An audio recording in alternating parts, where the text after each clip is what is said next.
اسرائیل اور ترکی کے درمیان ایک مرتبہ پھر شدید لڑائی ہو گئی ہے۔ اسرائیل نے ترکی کے خلاف سخت رد عمل کا اظہار کیا ہے۔ اسرائیل کا کہنا ہے ترکی حماس کا سب سے بڑا سپورٹر ہے، اس کا ایکٹیو رکن بن چکا ہے اور ترکی کو اس کی قیمت ادا کرنی پڑے گی۔ اسرائیل نے یہاں تک بول دیا کہ ترکی بے شرم ملک بن چکا ہے، پچھلے دنوں میں ہم نے ہی اس کی سب سے زیادہ مدد کی تھی اور آج وہ ہمارے خلاف ہی سازشیں رچ رہا ہے، اور ان سب کی وجہ یہ ہے کہ آج ترکیہ میں اسرائیل سے تعلق رکھنے والے ایک فٹ بالر کو، ایک کھلاڑی کو گرفتار کر لیا گیا ہے۔ ترکی میں فٹ بال کھیلتے ہوئے اسرائیل کے کھلاڑی نے کھل کر اسرائیلی سینا کی حمایت کر دی اور غزہ پٹی میں حماس نے جن اسرائیلیوں کو یرغمالی بنا رکھا ہے اس کے ساتھ یکجہتی کا اظہار کیا، جس کی ویڈیو سوشل میڈیا پر وائرل ہوئی، اور اس کے بعد ہی ترکیہ نے ایکشن میں آ کر اس کھلاڑی کو گرفتار کر لیا۔ اس کھلاڑی کا نام ہے سوگیو جزیکل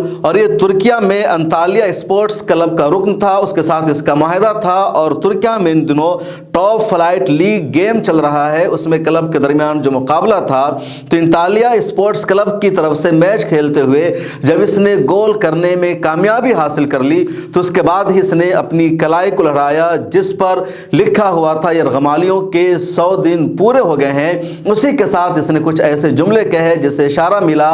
کہ یہ غزہ پٹی میں جو قیدی بنائے گئے ہیں اسرائیل کے شہری یا فوجی، اس کے ساتھ یکجہتی کا اظہار کیا ہے۔ اس کے بعد پورے ترکیہ میں ہنگامہ برپا ہو گیا، احتجاج ہوا اور اس کے فوراً بعد ہی اس کو گرفتار کر لیا گیا، اس کے خلاف جانچ شروع ہو گئی۔ ترکی کے وزیر انصاف نے کہا کہ اس کھلاڑی نے جس طرح اسرائیل کے ساتھ یکجہتی کا اظہار کیا ہے، اس بات کا ثبوت ہے کہ غزہ پٹی میں اسرائیلی فوج کے ہاتھوں قتل ہونے والے فلسطینیوں کی حمایت کر رہا ہے جو ناقابل برداشت ہے۔ ترکی غزہ پٹی کا، حماس کا، فلسطینیوں کا سب سے بڑا حامی ہے۔ 24,000 فلسطینیوں کا قتل ہو چکا ہے اور ترکی اس بات کو ہرگز برداشت نہیں کرے گا کہ اس کی سرزمین پر کوئی بھی اسرائیل کے سینا کی حمایت کرے، اسرائیلیوں کے ساتھ یکجہتی کا اظہار کرے اور غزہ پٹی میں جاری نسل کشی، جینوسائیڈ اور قتل عام کی حمایت کرے۔ اس وجہ سے ترکی نے اس کو گرفتار کر لیا ہے۔